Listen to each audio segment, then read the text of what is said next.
here in front of UPMC Park because this week's episode of Road Scholars is going to take a look at the history of baseball and in Erie, PA, and Erie County, and look at some sort of famous historical moments in baseball here in Erie County. Mrs. Baca, do you have any favorite memories here at UPMC Park, formerly Jerry Hood Park? Back in the day when I went to Gannon, which is a couple blocks over from here for college, my friends and I would come over and watch our friends play baseball games here. Gannon didn't really have any stadiums or like a home field, and so every once in a while they would play games here. And I'd love to sit in the front row, and we would heckle the umpires the whole game because you can sit wherever you want to. It's a college game, so there weren't very many fans, and we'd heckle the umps the whole time. And you're so close to the action here. If you've never been here to see a game, you basically sit right on top of the field, which is awesome. It's the great thing about minor league baseball. I've seen a number of minor league games here, and I've seen a lot of future major league players come through and play here at this stadium. For instance, one of the best pitchers in Major League Baseball right now, Justin Verlander, played here for the Seawolves. But probably my favorite moment happened this past summer whenever the team that I coached with my son on it, they got to play down here on the field, and that was a really, really cool experience for me. So that's my favorite memory. Now, despite the fact that we've had a number of major league players come through here, including Justin Verlander, who was, again, very wealthy, very good pitcher, probably the most famous player to come through Erie, PA, well, without a doubt, the most famous player to come through Erie, PA was Babe Ruth. That's right. You know him from, what's the movie? Sandlot. Sandlot, the Sultan of Swat, right? Colossus of Clout. The Colossus of Clout. That's right, Babe Ruth. Babe Ruth actually played here in Erie, PA twice, but not here at Jerry Ut. Jerry Ut wasn't even here yet. In fact, I think what was here was a cemetery whenever Babe Ruth came through. But we're going to go ahead and take a ride over to Old Athletic Stadium, which is now known as Ainsworth Field, and that's where Babe Ruth would have played his 2 games that he played while he was in Erie, PA. And the other thing, too, is that's really where our baseball history starts here in Erie. It doesn't start here, although this is like what everyone equates with baseball. It actually starts over at a tiny field in a residential area, and that's where our baseball history comes from. Let's go check it out. Okay, so here we are at Ainsworth Field, which was originally known as Athletic Field. This field was built in 1919, and if you take a look at it, it sort of looks like it was built in 1919, some of the stuff. Now, it has been since refurbished and parts rebuilt, but there's still a lot of it that is falling into disrepair. Throughout its history, a number of minor league teams have played here, right, Mrs. Baca? And the history of this goes, again, a really long time ago, over 100 years. So, when I was little, one of the main teams that played here were the Sailors. The Sailors actually originated in 1928. They played for a couple years, they, went somewhere else, and they came back and forth. For a while, there were the Erie Senators in the 1950s. There was the Tigers. And then when we get into the 80s, this is where we start to see our team here in Erie partnering up with major league teams. So in 81 to 87, there were the Cardinals, and they were partnered up with the St. Louis Cardinals. And then they were partnered up with the Baltimore Orioles when we were the Erie Orioles. And then the Sailors came back, all right? In 1990 to 1992, they were the Sailors, and they were partnered up with the Marlins. And then the Rangers. And then in 1993, when I was in 6th grade, I was heartbroken because we lost our minor league team here. The Sailors moved to New York. And that's when the Seawolves kind of came about in 1995. Now, sort of a fun story about that Marlins minor league team that was here. One of the owners was a very famous actor that you probably are familiar with.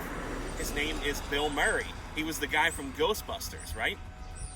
And on opening day of their first season here, whenever Bill Murray was one of the owners, he came to opening day, and after the first pitcher for the Sailors struck out a batter, Bill Murray wandered out onto the field and attempted to hand the umpire $1, like he was paying him to call strikes. It was, Bill Murray's a comedian. It was a funny thing to do, and I'm sure the crowd here that was in the stands that day got a kick out of it.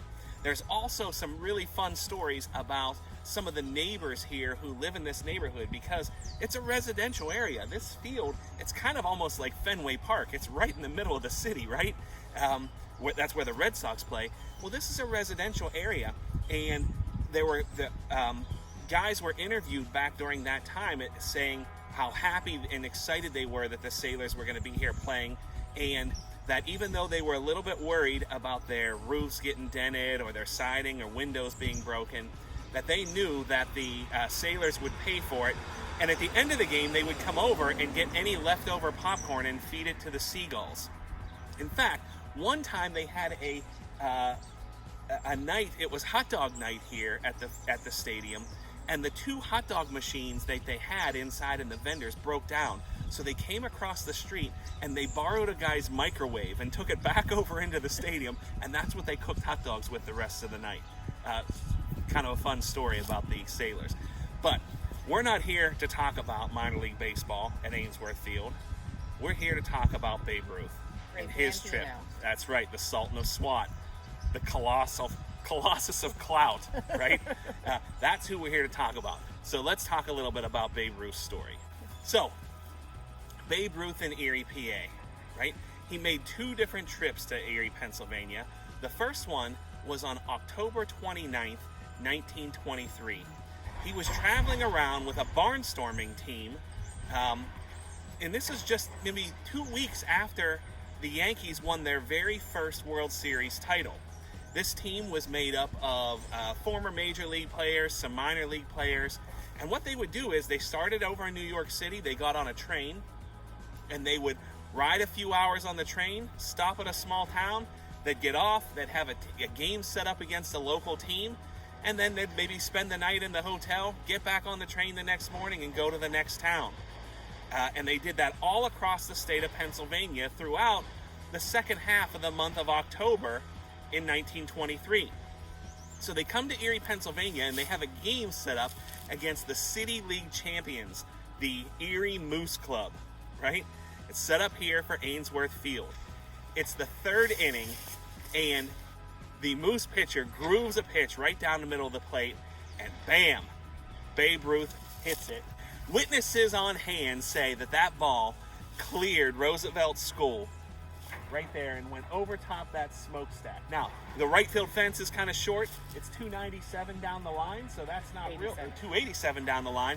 That's not real far, but that's still a colossal ball to clear that smokestack. Other people say the ball went inside the smokestack and down through the chimney. That seems to be kind of a ridiculous idea to me. I don't know, Maybe. Either way, Ruth's team won the game naturally, 15-1. Spent the night in Erie, and then they were off to the train station the next morning and off to the next town. Really fun story. Now, he would come back in 1932 and play another game here in the city, and his team would win again. We do have one other connection, though. Erie has another connection to Babe Ruth, and that comes in 1929. There was a local boy, 12-year-old kid, whose name was Charles Vance. He lived in the city, and he was a huge Cleveland Indians fan. He and his family decided that they would drive over to Cleveland to see the Indians take on the New York Yankees in August of 1929. Now, this is right around the time that Ruth was about to hit his 500th home run, which is an enormous milestone. If you hit 500 home runs, you are a surefire Hall of Famer, even though back then there was no such thing as a Hall of Fame, right? Today, you're a Hall of Famer if you hit 500 home runs. This was an enormous amount of home runs. So he was just about to do that, and the family decides they're going to make the trip over. Now, the day before, they had decided already, they were planning on it. The day before, Ruth actually hit his 500th home run, but people were still showing up to cheer on Babe Ruth. I mean, this guy was a local celebrity. When he did these barnstorming tours, I mean, Miss Baca, we were talking about this beforehand. the newspaper would follow him around. Newspapers from all over the country, not just the New York newspaper or the Erie newspaper. Like, the Miami Herald would write articles about Babe Ruth playing a game in Scranton, PA, and getting struck out by a minor. Now, this is before social media. So that would be like equivalent today of everyone tweeting about it, making reels about it, TikToking about it. All over social media would be these things, like stories with him in small town places playing these moose teams. Right. Babe Ruth wasn't just a celebrity athlete. He was probably the biggest star in America, right? Absolutely. Right around this time, he signs a contract where he's going to make more money than the President of the United States, right? And the press asked him, they said, Mr. Ruth, what do you think about you making more money than the President of the United States? And he said, well, I had a better season than him last year, right? So this guy was a superstar. Anyways, he's about to hit Erie. He hits his 500th home run. The next day, Charles Vance and his family go out to Cleveland in order to see a game, and when they arrive, all the tickets for Cleveland Stadium are sold out. It's back when they had really small ballparks. So his family decides they'll just hang out in right field, because much like Athletic Field or Ainsworth Field behind us, right field is a very short porch. It's got a short fence. And they say maybe the left-handed hitting Babe Ruth will hit a home run and it'll go over the wall and we'll be able to catch it. So they go out there and they hang out, and sure enough, sometime between the third and fifth inning, around there, they hear a commotion in the crowd and a ball comes flying over the wall, and Charles Vance is able to grab hold of the ball. Not a short time later, a security officer comes out and finds the kid who has the ball and says, that was Babe Ruth's 501st home run. Would you like to go in and meet the Babe? Absolutely. Absolutely, like, duh. Yeah. Who doesn't want to meet this guy, right? So they go inside and meet Babe Ruth. Babe Ruth autographs the baseball for him. Now, Ruth had wanted his 500th ball. The day before, whenever he hit that, he met the guy who had caught that ball, and he gave him an autographed baseball and $20 for Babe Ruth's 500th and back then, home run. $20 was a lot of money. It was a lot of money. Not nearly what that ball would command today on the market, Absolutely. but he definitely got a good deal out of it. But the 501st ball Ruth had no interest in, so he autographed it for the kid and gave it back to him. Kid got to meet him.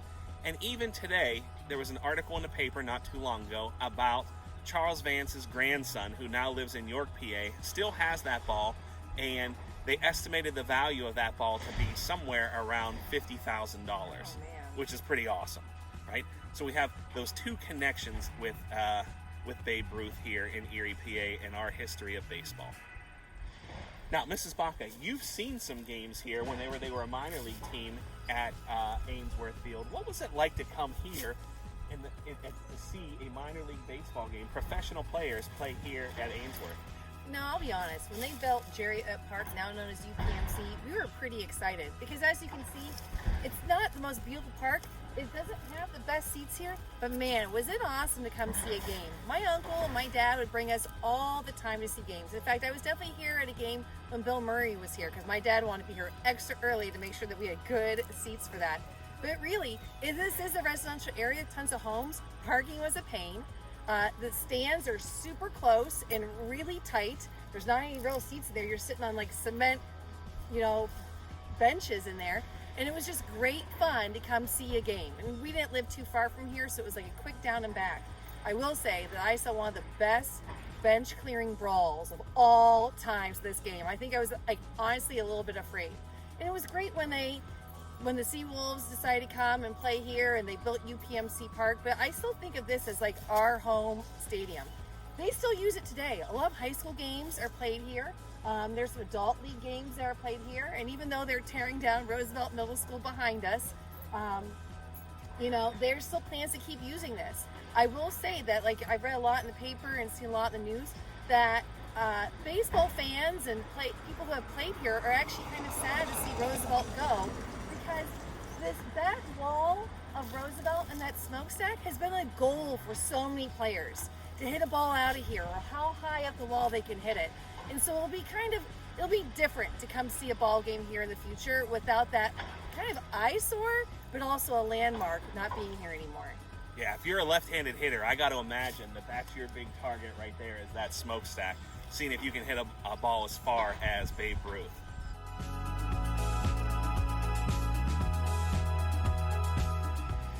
Okay, we're at our last stop. Mrs. Baca, why don't you tell us a little bit about this place? So here we are at Pontiac Field, which I really didn't know a whole lot of the history of Pontiac Field until I started going down the rabbit hole of baseball in Erie. Pontiac Field, and this mural behind us, which was just put up in August, is a spot that commemorates the Negro League here in Erie, PA. Prior to baseball